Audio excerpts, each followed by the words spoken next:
All right, everybody, today I need to talk to you about something, okay? Listen closely. I want to be very honest with you. Becoming a Christian has been the hardest thing I have ever done. And this is not talked about. And I just needed to pull over and make this video because this is not talked about and it needs to be. And I just want to be very open and vulnerable because I think that somebody will be able to relate to this, you guys. When you live a life for me, 23 years of my life a certain way, not even really knowing what living a life with Jesus and God tasted like, and then all of a sudden you're starting to figure it out, and then you eventually get saved, you get baptized, you do the whole thing. It's not like one day you're in the world and then the next day you're not. It is a process that is very ugly and hard. And again, no one talks about this. It's just all glamorized. Christian girls, cute outfits, coffee shops, dates, like church dates, whatever. Oh my gosh, why is nobody talking about how hard it is to die of your old self? Everybody gets saved in their own way. The way that I got saved is literally God met me where I was. I had stopped drinking alcohol, not even because of Christianity or anything like that. I just knew I needed to stop. I had a problem. And Jesus literally found me, and it wasn't like a certain day. I know people have encounters. It was just over time I realized that, oh my gosh, God is the one that actually had me stop drinking. And over time I just, I started going to young adults group and I started reading my Bible, and it just became a process. But it did almost feel like one day I just woke up and was like, I'm all in it for Jesus. I don't remember the exact day, but I will say becoming a Christian when I had spent 23 years of my life living a certain way is not easy. And I thought it was supposed to be easy. And I was like, oh my gosh, why is no one talking about this? Okay. I'm going to touch on a few points today. The first one is friendships. When you are living in the world, I guess you would say, and you have all these friends, and then all of a sudden you start acting different. You start not going to the bars. You start not doing the things that they're doing, not talking about the things that they're talking about. You're naturally going to be looked at differently. And that's difficult, especially when you're like me and you're, a little bit socially anxious and care about what people think about you, which God is delivering me of.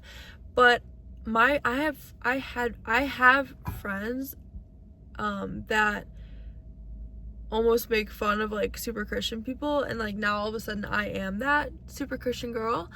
And it definitely isn't easy. And I've had to distance myself from people. And to this day, it hasn't been a conversation I need to, well, it has with some people, but I need to distance myself from you because, no, it's just a slow drag away. But people don't talk about that, because what my next point is conviction is a real thing. When you start walking with the Lord, conviction is real. And it's this feeling, I would never have even known what conviction felt like, but it's an inner knowing of you kind of need to stop doing this right now because it is not honoring me and it is not leading you into the light. And so I started getting convicted of doing a lot of the things that my friends were doing. And so I had to take a step back. But me, I still cared what they thought. I knew that they were thinking Gabrielle is acting very differently, but my love for the Lord was so strong that I just didn't care. But anyways, that's the first thing. It is very hard because you will probably lose a lot of your friends, especially if you're like me and you didn't have a lot of Christian. I don't even think I had any Christian friends. It was me and my sister that kind of started walking around the same time. She was a little bit before me, but it almost felt like one day I had all these friends, and then the next day I was completely and totally alone. And again, that was my choice. I knew that I had to take a step back, but it doesn't make it easy. It doesn't make it easy at all. At all. And luckily, as I've been walking with Christ, I have gained more Christian friendships. But hello, what about all my friends from high school and college? It's still very uncomfortable and it's sad and nobody talks about it. Second thing is I had to literally stop listening to music, my own secular music. And I remember when I first got convicted of listening to country music and just rap and all the stuff I was listening to, I was upset. Because again, when you feel a conviction, it's like you know you need to do it. And I think only people that feel convictions are going to get what I'm saying, or else they're going to be like, what do you mean you know you have to do it? Like, what does that even mean? But when you really taste the love of God, you want to listen to him. And when he's telling you something, you're going to do it. Like, that's just how God works, okay? So when I started getting convicted of what I was listening to, I was almost kind of upset. I was like, you're telling me that I have to just listen to Christian music all the time? No. And now I listen to Christian music all the time, and it's great. But when I first got that realization, got that conviction, I was not happy about it. Again, this is all about dying of your flesh. It's not easy. It's not all glamorized. Dropping bad habits, and that's like my third point, is dropping the bad habits. Drinking, waiting till marriage, cussing, gossiping. Like, when you're a Christian, when you become a Christian, I think the ultimate goal for all Christians is to think more like Jesus, right? Well, Jesus wouldn't be dropping the F-bomb. Jesus wouldn't be getting drunk and sleeping with a bunch of girls. So because I lived like that for 23 years, and now all of a sudden I'm like supposed to and wanting to act more like Jesus every single day, it is like this battle of like my old self and my new self of like, but this is what you always did. And my new self is like, but this is not what we do now. And my old self is like, well, what's wrong with you? This is what we do. And then I'll do it. Sometimes, like, you know, I'm still very new into my faith. There are times I still swear, cuss, and now I get very convicted of it. And this is the whole point of the video, is like, why is it so hard? And then I have to remind myself, it's like, okay, because we're sinners. We are sinners, and it's going to be hard. And I know that there are Christians now that haven't said a swear in 10 years, but it wasn't like they just were swearing one day and then the next day never said a swear again. It is a gradual process, and you have to be patient with yourself and give yourself grace during the process. And that is what I am trying, because it's like this like pull, like this. You guys, I hate ambulances. Lord, please protect whatever is going on. Please give them peace. And I hope everyone is okay. But anyways, it's hard because you're just like battling. It's like the enemy, the angel and the devil. That's truly what it feels like when you're stepping into your faith for the first time. Another thing is not only the actions of what I'm doing, it is the thoughts I'm having.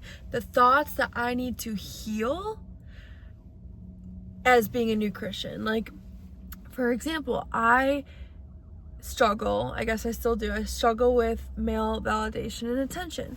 Okay, if I'm trying to be like Jesus doesn't care what women think about him. And I know that as a Christian woman, I want to set my eyes so much on Jesus and do things for my future husband that I don't care what Brad, Chad, lad from the gym thinks about me. And rewiring my brain essentially is not easy. Okay, I thought this way for so long. I did these things, I acted this way, I dressed this way to appease men for so long, and now getting convicted of, hello, Gabriella, I'm Jesus over here, look at me, and fixing my eyes totally on him is not easy. Again, it's not like one day I'm just like caring about what these guys think about me and the next day I'm just like a total saint. Like, no, it's hard. I still struggle with that at the gym. I still struggle with lustful thoughts, thinking all these guys are cute, but in reality, do they even know God? Do they even love God?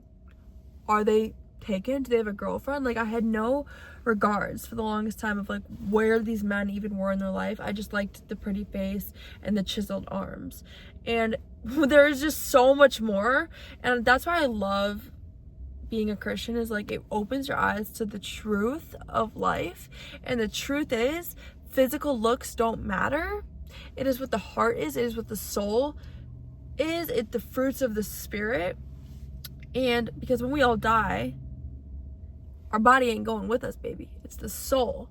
Another thing that people don't talk about is, whoa, let's just say yesterday, y'all, yesterday I got convicted of wearing leggings. If you were to tell me a month ago, Gabriella, you're gonna get convicted of wearing leggings and never wear leggings to the gym again, I would have slapped you silly across the face. Because what?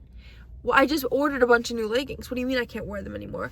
Because you guys, again, it goes back to the, who are you dressing for?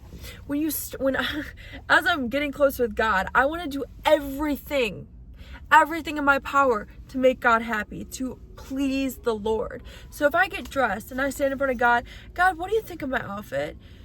I guarantee you, he would have been like, turn around, girl, what are you doing? Like, it comes down to self-worth too. Who are you dressing like this for? Because honey, the men aren't gonna appreciate this either. You think that you're gonna look all good, you're gonna attract a certain type of men that is only looking at your body. They're not even looking at your face or your soul, honey. They're looking at your body. So turn around and go change. And ever since I started pleasing God, like, God, does this glorify you? When people see me, are they gonna think, dang, she resembles Jesus? And a lot of my clothes were not doing that. Literally last night, oh my gosh, there's so many ambulances. I really hope everything's okay. But last night I got rid of a bag of clothes from my closet because I got convicted of what I was wearing.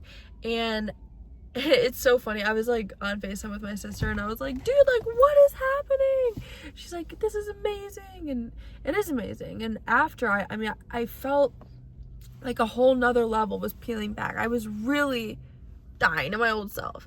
And it felt so good that I was like, God, like, convict me of more. Like, I love being convicted now.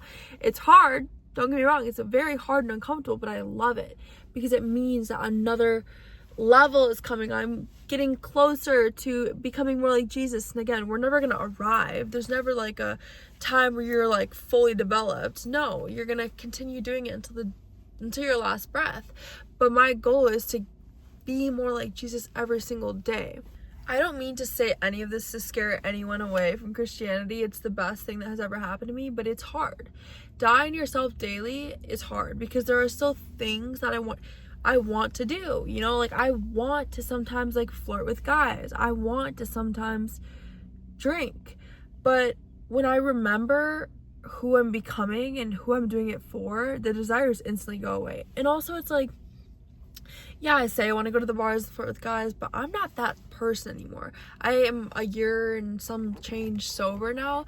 Like, I think I want to do it, but I can guarantee you, because of how much I've changed inside, even if I were to go to a bar, I would be like, so when are we leaving? Because I don't resonate. I don't relate to these people anymore. I don't mean to say these people. I don't relate to drinking anymore. And I think a lot of time people that drink, we just naturally don't have the same morals and values anymore, which is totally fine. But, you know, naturally as humans, we like to be around people that are similar to us. And I have to just accept that I'm not similar to people that drink every single weekend anymore. And again, that was my identity for 6-7 years, however long I was doing that. And now that that's not, it's like my brain is trying to catch up of like, okay, you don't do this anymore. And it's confusing. And I want everyone to give themselves grace no matter what area in your walk with Jesus you are. Give yourself grace and remember that God has you here exactly where you are. And it ain't always gonna look pretty. It ain't always gonna look pretty, that is for sure. I'm going to get convicted of many more things, I'm sure, but I feel like the major things have been ripped away from me, and I'm like, and it's crazy because a lot of my friends from high school and college are probably like, what happened to Gabriella? And sometimes that does get in my head of like, they probably think I'm like that weird Christian girl now, but I don't care. I'm sure maybe I am that weird Christian girl now, but anyone that is a Christian and anyone that wants to walk with Jesus is going to naturally be set apart. And that's what we're signing up for. We need to be okay with being seen as different. And I am totally okay with that if it means that I'm getting a smile from God, because that's all I want at the end of the day. And again, this was not me a year ago, so even me saying this, it's like, wow, like, you've changed a lot, and thank God I have. But it's definitely a journey, and it's not always easy. Every single day you have to wake up and you have to choose to live for God, and it's not for everybody. I wish it was, and that's what I'm trying to get people to see, is because it's so dang worth it. When you have a relationship with God, dude, like, life is chilling. I am chilling. Like, no matter what happens, I have the peace of God. I have the love of God. I can conquer the world. That's what it feels like. That's what God does. He is like, he is the greatest gift. Jesus Christ is the greatest gift that any one of us humans have received and yet don't deserve. So, highly recommend, if you're watching this and you really don't know what this whole Christian thing is about, it's not going to be easy, but it's going to be so worth it, because guess what? It brings eternal life. When we die and go to heaven, we get to spend eternal life with Jesus, and this stuff does not matter. And I'm getting off topic because that can be for another episode, but yeah, it's rewarding. And if you really think about it, everything that he's convicting you of is because he loves you so much and is trying to save you and help you. Drinking was not getting me anywhere in life. It was actually holding me back, and I was doing a lot of mistakes. Oh my gosh, that was disgusting. Swearing. A woman of God does not swear. That is not graceful. That is not elegant. That is not cute. That is not pretty. That is not attractive. Dressing with your body showing. What is that doing? No, a woman that truly respects herself does not need to show off her curves to get the respect. And even if she does dress like that, she's not getting the respect. So what are you doing? All these things God is convicting you of because he loves you. I've expressed before that I used to think that God was a killjoy, and now it is so clear that he couldn't be anywhere further from a killjoy. Hello, he created joy. So just trust, if you are getting convicted of something, the sooner you obey, the sooner you'll realize why he did that, and he's going to bless you because he loves obedience. He loves a faithful child. So do what he says, because he knows what he's talking about. He is the creator of everything. So yes, I love Jesus, and I'm just trying to spread his light, y'all. It's not easy, like I've said a million times. I feel like I'm just repeating myself, so I'm gonna end this video. But yes, Jesus loves you so much more than you could ever comprehend. So yeah, have a great day and get convicted. It's awesome.